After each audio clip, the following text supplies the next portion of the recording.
Hello everyone, today I'm going to be looking at the expansion for Mutant Year Zero Zone Wars from Free League Publishing as I check out the Robots and Psionics. Okay, so the Robots and Psionics expansion for Zone Wars.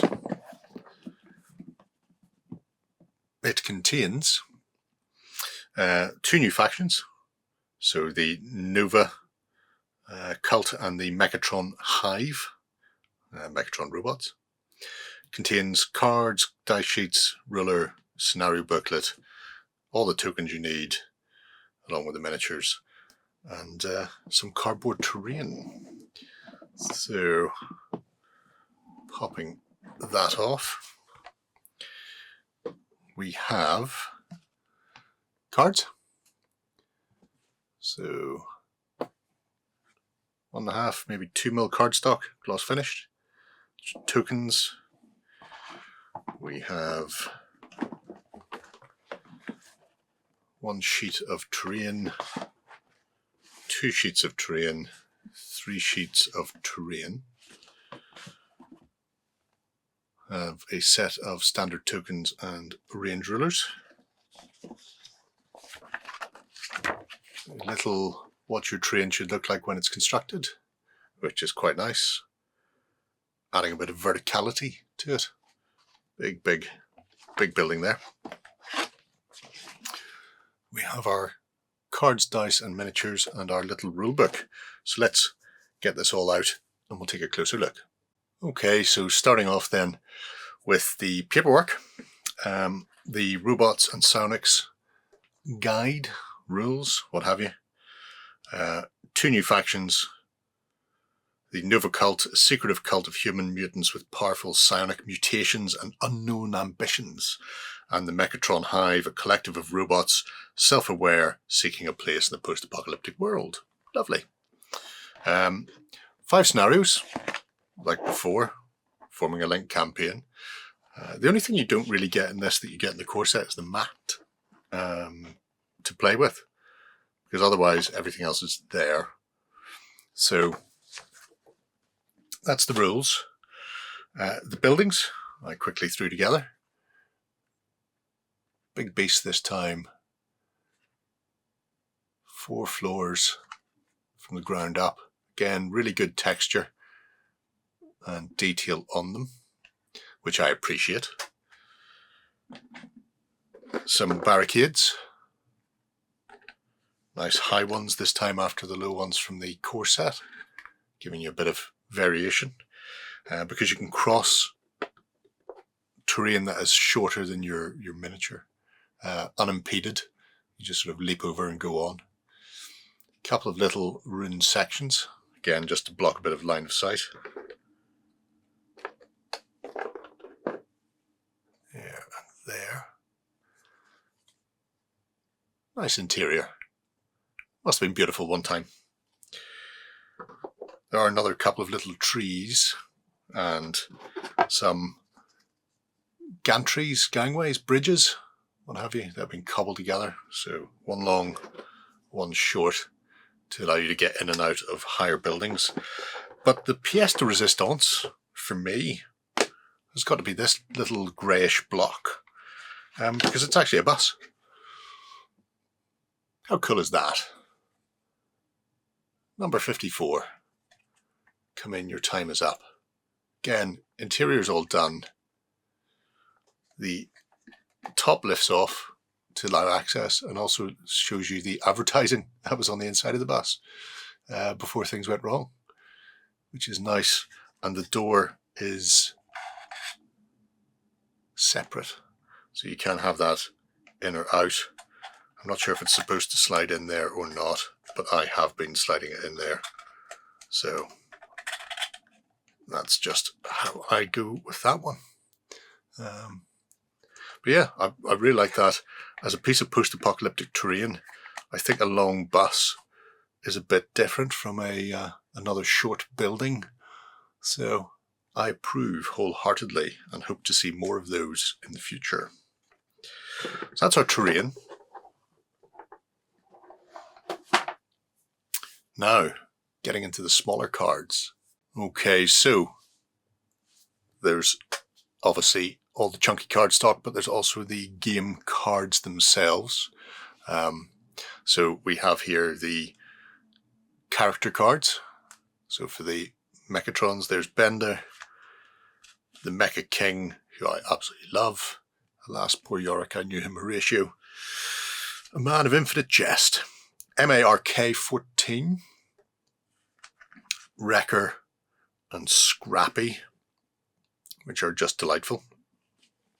And then for the Nova Cult, Plutonia, Scion, Tula, Maxim, and Psycho, they all are double-sided linen finished cardstock.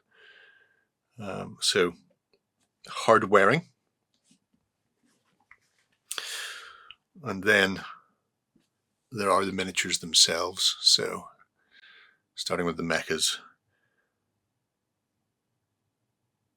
Really nice figures. 32mm round bases. Pre-assembled plastics. There is a variety of plastic types used. So some of them have a bit of flex in them. Other of them are rigid. And you won't want to be flexing them at all. However, they should be robust enough for board game pieces. The harder plastic tends to be for bodies or coats or things like that. Love him with his tracks. All done with this sundrop finish, so they have a bit of shade and highlight to them, which helps show off the detail, which is beautiful. There's the big guy there. Strong like an ox. We should call him Clamps. This mohawk wearing lunatic is really nice. But this has got to be my favourite. He just screams. Well, he screams electric state to me. Siemens work. It's just such a gorgeous model. Also the tallest. So he is 35mm to lens. Not eye. Really nice figure. And there is a bit of cleanup if you're going to repaint them. You may want to spend a bit of time getting that away. But it's not huge. You can see maybe some of it on the cloak there. Maybe not. Difficult. Really nice figures though. And then on our psionic side, see there that cloak he's wearing is a harder plastic. There's no flex in it really compared to some of the other pieces. A nice purple shade. Again, tremendously good detail on them for those who wish to get in and start painting.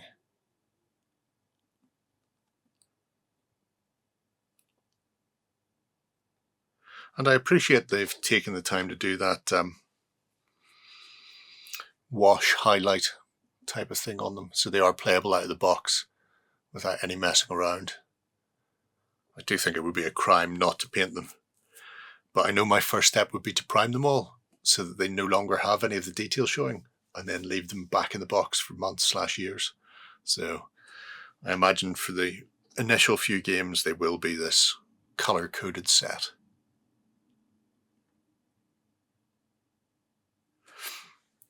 And our last of our Nova, out there with the gun.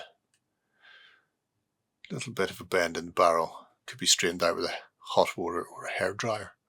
I'd probably be more likely to go hairdryer because I don't know what the finish is like on this, how hard wearing it is.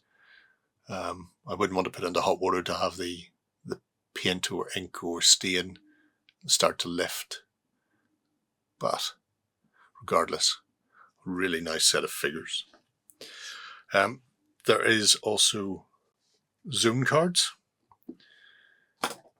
for the scenarios that you're going to be playing. So like the core set, when a zone token is pulled, you'll then play one of these. The various effects are on the card with the exception of the triggers, which are explained in the scenario and are actually, I think, a timer. So each trigger card that gets pulled out is left by the side of the board, and that way you know the scenario end is approaching. But with this and the initial set, it means you've got a good set of zone cards when you want to start building your own scenarios and playing your own one-off games. And then we have our starting gear for the characters, which are on these mini cards. So they're all named so you can see who belongs to what, which is nice. And alongside that, there are the artifact cards that you're out there looking for. So again, a robust new set, some duplicates from the original set, a few new ones in there. You can get a yo-yo now, or a toy gun. Probably not quite as good as a regular one. And then in the initial core, the Arc Mutants and Gen Labs had feral and physical mutations.